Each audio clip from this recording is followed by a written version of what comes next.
महाराज जी का जब लॉकडाउन लगा तो लॉकडाउन में गांव में बहुत खेती है, सारी चीजें, तो महाराज जी वहीं चले गए। बोले अब यहाँ तो कैसे रह, चुकी बिहारी जी नित्य शाम को 1 घंटे जाते हैं, बिहारी जी जो कृपा करके वस्तु प्रदान कर दे उसी को स्वीकार करते और उसी दिन उसको खर्च कर देते हैं, और 1 घंटे के अंदर जो भी वस्तु प्रदान कर दे, ये महर्षि का नियम है। और मैं बड़ा प्रभावित हूँ।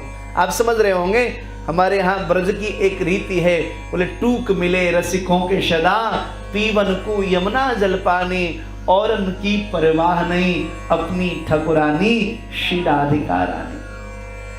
बोले यहाँ तो टूक मिल जाए उसको स्वीकार करके भगवत भजन करो, और इसी नियम के साथ मधुकरी मांग करके श्री ठाकुर जी की सेवा में लगे रहते हैं हमारे महाराज जी, जो आज विराजमान होकर के सामने कथा श्रवण कर रहे हैं। तो परसों मैंने अचानक में गली में महाराज जी को देखा। मैंने कहा महाराज जी अचानक कैसे आए गए?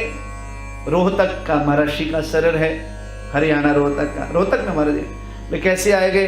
बोले क्या बताऊं, एक भक्त कभी बिहारी जी में मिल गया था हमको बहुत पहले, उसने फोन किया बाबा वृंदावन में नहीं हो, तो बाबा ने कहा नहीं, सत्य घटना बता रहा हूं, महाराज जी सामने बैठे हैं अभी। बोले वृंदावन में नहीं हो? बाबा ने कहा नहीं। बोले मैं गाड़ी भेजता हूं आ जाओ।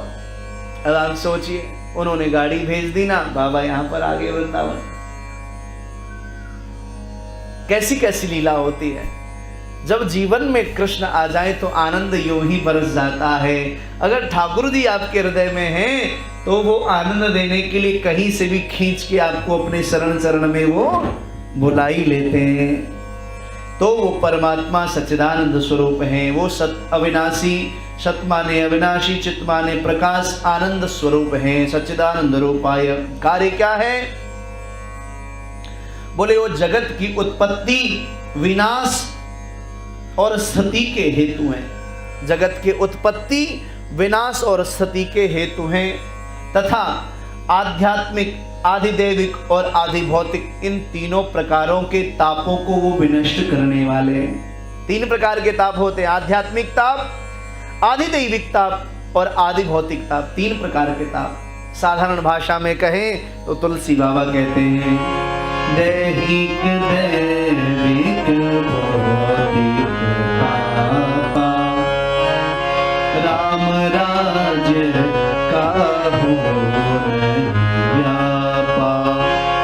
दैहिक दैविक भौतिक तापा, दैहिक दैविक भौतिक तापा, राम राज्य का हो नहीं व्यापा, राम राज्य का हो नहीं व्यापा।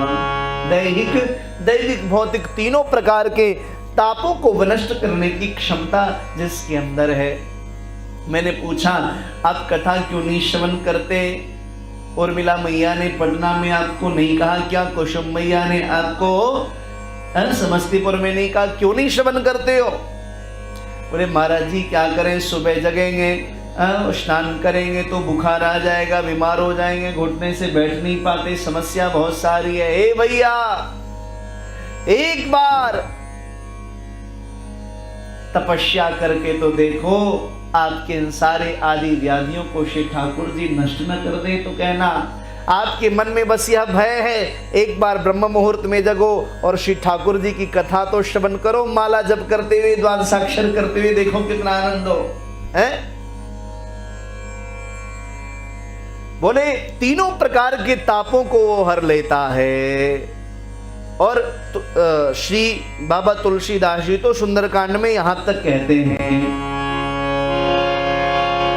तुम कृपाल जा पर अनुकूला, तुम कृपाल जा पर अनुकूला, काहि न व्यापी त्रिविध भवसूला, काहि न व्यापी त्रिविध भवसूला, तुम कृपाल जा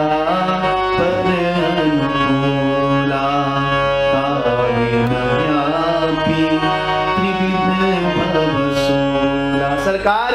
आप आप जिसके लिए अनुकूल हो जाते हो उसके लिए जो भाव के शूल हैं ये शूल भी फूल बन जाते हैं।